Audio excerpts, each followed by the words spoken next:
Benar, jumpa lagi bersama saya Fiorena Jeretno dalam program Live Bincang Bola edisi Kamis 10 April 2025. Dan tentunya informasi mengenai PSM Makassar akan menghadapi Semen Padang dalam pekan ke-28 Liga 1 2024-2025 di Stadion BC Habibie Kamis hari ini. Tepatnya beberapa saat lagi akan berlangsung laga antara kedua tim. Dan juga PSM Makassar kini menempati peringkat ke-8 klasemen Liga 1 2024-2025 dengan 40 poin. Meski berada di papan atas, PSM belum aman dari zona degradasi. Juku Eja butuh tambahan poin saat menghadapi Semen Padang. Dan untuk mengulas hal tersebut, kita sudah mengemas perbincangan kita dengan tajuk duel PSM versus Semen Padang ngotot 3 poin. Bersama narasumber kita ada Kaswadi Anwar selaku wartawan olahraga Tribun Timur. Selamat sore, rekan Kaswadi. Iya, selamat sore Vio. Ya, baik. Dapat Anda sampaikan terlebih dahulu mungkin dari pantauan Anda sebenarnya bagaimana kesiapan PSM Makassar mungkin jelang laga kontra Semen Padang hari ini, sore hari ini tepatnya. Iya, tentu saat ini para pemain telah melakukan persiapan untuk melakukan pertandingan jelang kick off. Mungkin 30 menit ke depan mereka saat ini tentunya sedang melakukan pemanasan di jelang pertandingan dan tadinya juga sudah keluar dari susunan pemain dari kedua tim. Kita tahu bahwa PSM Makassar turun dengan full squad demi meraih 3 poin di hadapan pendukungnya sendiri di Stadion BJ Habibie, di mana kita tahu bahwa PSM sekarang berada di posisi 8 klasemen dengan 40 poin. Dan ketika memang menang nantinya atas Semen Padang, mereka akan naik ke peringkat 5 besar klasemen, memiliki poin sama dengan Malut United. Dan adapun tadi susunan pemain dari PSM, yakni tidak ada perubahan dengan formasi sebelumnya, dengan tetap menduetkan Ermin Haljeta dan Balotelli sebagai ujung tombak serangan. Kemudian Reza yang sempat diragukan absen karena cedera telah dipastikan akan menjaga gawang PSM dari kebobolan saat melawan Semen Padang. Di lain sisi, Semen Padang sendiri turun dengan skuad pincang. Ada 3 pemain pilar yang dipastikan absen karena cedera maupun uh, akumulasi kartu merah. Dan meski begitu telah disiapkan juga pemain pengganti dari pemain yang absen tersebut, utamanya karena mereka merupakan pemain bertahan, yakni salah satunya yakni Tim Martic. Dan untuk lini depan Semen Padang sendiri itu mengandalkan duet Bruno Gomez dan Galapagamo. Kita tahu Bruno Gomez telah mengoleksi 6 gol. Kemudian Galapagamo adalah pemain muda berusia 18 tahun yang membobol gawang PSM Makassar di pertemuan pertama di Stadion Haji Agus Salim Padang pada Kamis 21 November 2024 lalu. Dan tentu dari Semen Padang sendiri tidak mau jauh-jauh datang ke Parepare hanya membawa 1 poin ataupun tidak meraih poin pun. Ambisi menang juga ingin ditargetkan oleh tim Kabosira demi menjaga peluang mereka bebas dari zona degradasi. Sekarang Semen Padang berada di peringkat 17 dengan 22 poin, atau bisa dikatakan satu tingkat di atas tim terbawah zona merah. Dan jika Semen Padang bisa meraup 3 poin dari PSM Makassar, maka mereka hanya naik di posisi 16 ataupun masih tetap di zona merah. Makanya 3 poin sangat penting juga bagi Semen Padang untuk pertandingan ini, untuk jaga peluang mereka terbebas dari zona merah. Begitu Vio yang mungkin bisa sampaikan awal.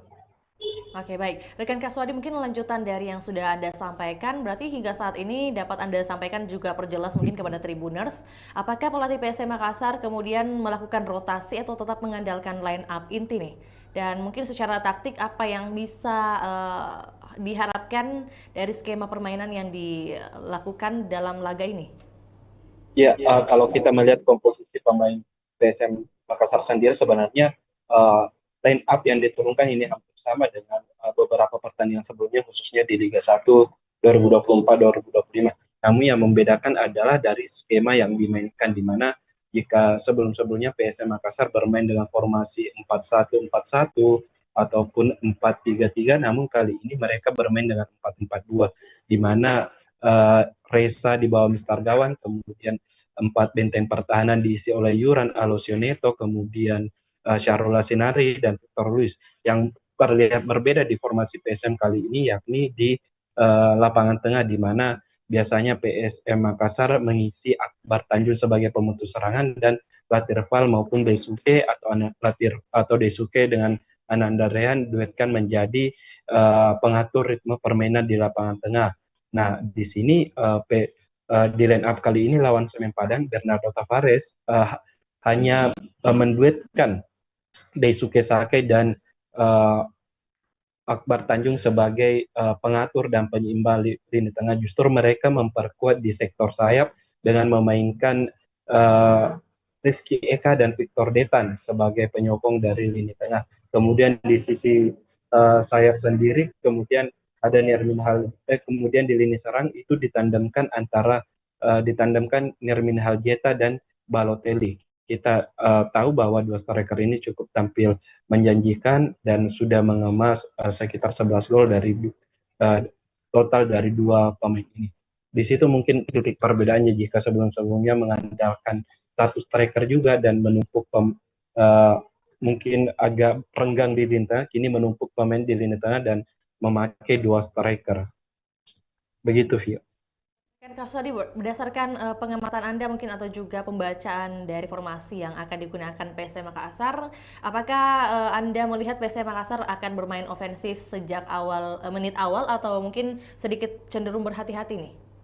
Ya, kalau secara mungkin sebagai tuan rumah tentu mungkin PSM akan bermain lebih agresif untuk mencari gol pembuka lebih awal, karena dengan gol pembuka lebih awal khususnya di 15 menit awal pertandingan itu akan meningkatkan motivasi dan kepercayaan diri pemain. Dan di lain sisi bagi lawan gitu, kebobolan di 15 pertandingan itu akan langsung meruntuhkan mental mereka.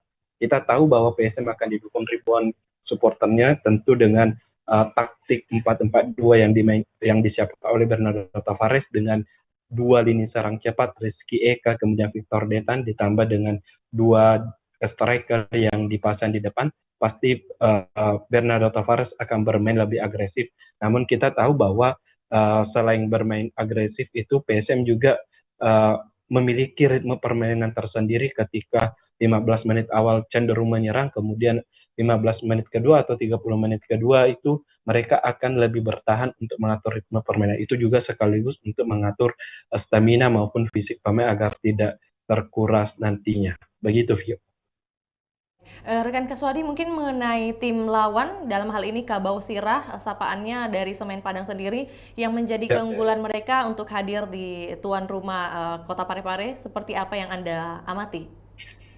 Ya, sebenarnya kalau kita lihat secara permainan Semen Padang ini maupun PSM ini memiliki cara permainan yang sama, apalagi dilatih oleh dua pelatih asal Portugal yang memang pragmatis dalam sepak bola, yang mengandalkan permainan bertahan, kemudian andalkan compact defense. Dan di sesi pre-match konferensi pers pada kemarin sore, pelatih PSM Bernardo Tavares memang sudah mewanti-wanti anak asuhnya untuk mewaspadai transisi menyerang ataupun serangan balik cepat dari Semen Padang. Kita tahu bahwa ketika PSM Makassar bermain imbang 1-1 di pertemuan pertama di Stadion Haji Agus Salim, PSM Makassar kala itu kebobolan lewat serangan balik cepat, di mana perpindahan bola dari Semen Padang sangat cepat dari kanan kemudian ke kiri, kemudian umpan silang ke depan gawang yang mampu diselesaikan oleh Galapagamo kala itu. Dan Bernardo Tavares tentunya membaca situasi ini dan telah mengantisipasinya di sesi latihan kemarin dengan menerapkan pressing tinggi dan compact defense juga untuk mematikan dari serangan Semen Padang. Dan kita tahu bahwa yang akan menjadi motor serangan dari Semen Padang adalah Chabi, yang gelandang nomor 7, di mana dia telah mengemas 3 assist kalau tidak salah di musim ini, padahal dia direkrut di putaran kedua. Kemudian ada Bruno Gomez yang telah striker tajam yang juga didatangkan di putaran kedua, telah mengemas 6 gol, ditandemkan dengan striker muda House Goal Galapagamo. Mungkin itu, Vio. Tadi yang disampaikan rekan Kaswadi beberapa kalimat terakhir adalah bagaimana mungkin tantangan yang berpeluang menjadi tantangan bagi PSM Makassar dalam menghadapi permainan melawan Semen Padang. Nah, kalau untuk terkait sejauh mana mungkin peluang atau juga peluang PSM meraih 3 poin dengan faktor sebagai tuan rumah nih, seberapa besar pengaruh hal tersebut? Ya, tentu faktor tuan rumah ini sangat menguntungkan bagi PSM Makassar sendiri karena dengan kehadiran mungkin dukungan ribuan supporter yang hadir langsung di pinggir lapangan itu akan meningkatkan motivasi para pemain, apalagi mungkin dengan pertandingan yang berlangsung pada sore hari ini tentu juga menguras fisik para pemain. Dengan kehadiran supporter itu sebenarnya dalam sepak bola itu memberikan energi banyak ketika para pemain mungkin mulai kelelahan, tetapi dengan nyanyian, koreografi yang ditampilkan para supporter dari pinggir lapangan, para pemain akan selalu akan meningkatkan semangat ataupun akan kembali berlari melawan kelelahannya tersebut dengan motivasi nyanyian para supporter yang mereka tak ingin kecewakan dengan hasil imbang tentunya ataupun apalagi kalah. Tentu kemenangan menjadi poin penting bagi PSM Makassar, mengingat juga 3 poin bagi PSM Makassar sangat penting untuk menjaga peluang mereka untuk bertahan di Liga 1 karena mungkin hanya butuh 5 poin lagi dari untuk memastikan diri bertahan di Liga 1 musim depan. Itu ya. Oke, baik. Rekan Kak Swadi, mungkin bagaimana informasi yang Anda dapatkan mengenai jumlah tiket yang berhasil diperjualkan pada pertandingan hari ini? Ya, kalau dari uh, Pampel sendiri bisa saya jelaskan bahwa mereka menyiapkan 6.700 tiket untuk pertandingan Semen Padang melawan PSM Makassar.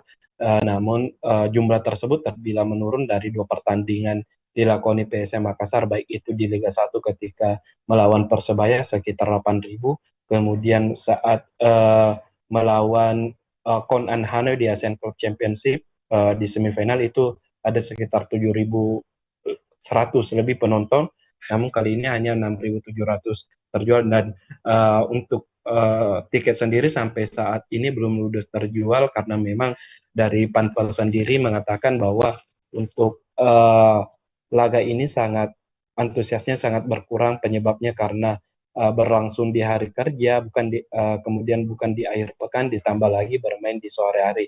Mungkin kalau untuk jumlah tiket pastinya itu biasanya nanti akan diumumkan oleh panitia pelaksana ketika jeda babak kedua ataupun ketika 15 menit pertandingan berakhir baru bisa diketahui jumlah pasti dari penonton maupun tiket yang terjual dari pertandingan PSM Makassar melawan Semen Padang. Namun mungkin secara perkiraan mungkin hanya akan berada di angka 3.000 ataupun 4.000 penonton saja.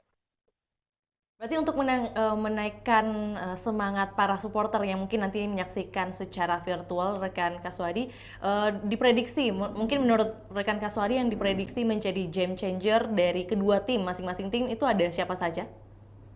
Ya, kalau kita melihat dari pemain kunci kedua tim, ya pastinya mungkin titiknya berada di pertama di PSM pastinya Kapten PSM Yoran Fernandes. Kita tahu bahwa Yoran memang sebagai pemain berposisi bertahan dan memiliki pembacaan permainan yang bagus, ditopang lagi mampu membantu serangan utamanya dalam gol-gol skema bola mati. Terbukti ketika PSM Makassar di laga terakhir di Stadion B.J. Habibie, Yoran Fernandes menjadi bintang kemenangan dengan gol tunggalnya lewat sundulan memanfaatkan tendangan pojok Victor Luis. Di lain sisi, kalau kita melihat Semen Padang sendiri itu memiliki Bruno Gomez yang merupakan sosok penyerang.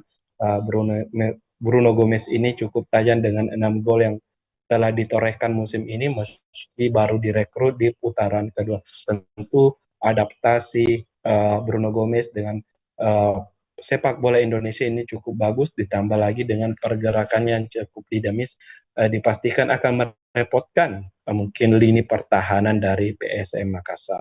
Mungkin itu, Vi. Oke, baik. Berarti menyambung dari yang disampaikan rekan Kaswadi, Anda sendiri menilai chemistry dari masing-masing pemain PSM Makassar saat ini apakah sudah cukup solid atau masih inkonsisten menurut Anda? Iya, kalau kita sebenarnya berkaca di laga terakhir PSM Makassar di Kon-An Hanoi di leg pertama semifinal, mungkin sepekan lalu sebelum melawan Semen Padang ini, chemistry PSM itu sangat bisa dikatakan kurang baik, khususnya ketika melakukan serangan balik ataupun membangun serangan dan ketika ingin memasuki garis 16 pertahanan lawan. itu ketika menyerang maupun memberikan umpan kunci itu selalu gagal dan para pemain selalu uh, tidak terlihat memberikan akurasi umpan yang bagus dan pergerakan temannya sendiri sulit untuk dibaca. Dan dalam sepekan ini kalau kita pantauan saya sendiri di Stadion Kalegoa selama latihan PSM Makassar, hal inilah yang coba dimatangkan ataupun dibenahi oleh pelatih PSM Bernardo Tavares selama sepekan terakhir, di mana lini serang benar-benar uh, dimatangkan dengan akurasi umpan, dengan pergerakan satu sama lain maupun dengan chemistry antar pemain yang dibangun lewat wall pass, lewat umpan terupas dan maupun dengan umpan-umpan silang yang coba dimanfaatkan untuk berujung gol. Tentu kita berharap dengan uh, latihan yang digelar selama sepekan ini bisa membuahkan hasil bagi PSM dan bisa menampilkan memang permainan yang sesuai hasil latihannya selama sepekan terakhir. Baik. Terakhir rekan Kaswadi, mungkin sebelum kita menutup dan juga teman-teman Tribuners bisa ikut menyaksikan pertandingan laga di sore hari ini yang akan dimulai 16.30 waktu Indonesia Tengah. Terakhir menurut rekan Kaswadi dan juga mungkin boleh ditekankan seberapa besar mungkin peluang PSM untuk mengamankan 3 poin di pertandingan ini? Ya, kalau kita memprediksi sendiri bahwa dengan PSM Makassar bertindak sebagai tuan rumah, kemudian melihat head to head dari pertemuan kedua tim, kita tahu bahwa PSM ketika menjamu Semen Padang sejak era Liga 1 2017 itu selalu meraih kemenangan di kandang. Pernah di musim Liga 1 2017 menang 4-0 meskipun kala itu masih berlangsung di Stadion Matuangin. Kemudian di 2019 PSM Makassar menang 2-1. Tentu dengan catatan head to head pertemuan kedua tim ditambah dengan kehadiran supporter, tentu mungkin bisa dikatakan PSM Makassar berpeluang menang 60% berbanding 40 dari Semen Padang. Begitu, Pi. Terima kasih rekan Kaswadi atas informasinya di sore hari ini dan tentunya kita mendoakan bersama agar permainan antara PSM Makassar versus Semen Padang atau yang kerap disapa dengan Kabau Sira dapat mendapat 3 poin. PSM Makassar dapat mengamankan 3 poin untuk bisa tetap berada atau juga meningkatkan klasemennya. Terima kasih dan tentunya semoga dukungan supporter bisa membawa PSM Makassar menjadi pemenang di laga hari ini. Selamat kembali beraktivitas rekan Kaswadi. Juga Tribuners, terima kasih atas tayangan kita hari ini. Terima kasih setelah menyaksikan tayangan kita hari ini. Dan semoga informasi yang dibagikan bisa bermanfaat juga untuk kehidupan kita. Saya Fiona Jaretno mewakili kru yang bertugas pamit undur diri. Selamat sore dan sampai jumpa. Download Tribun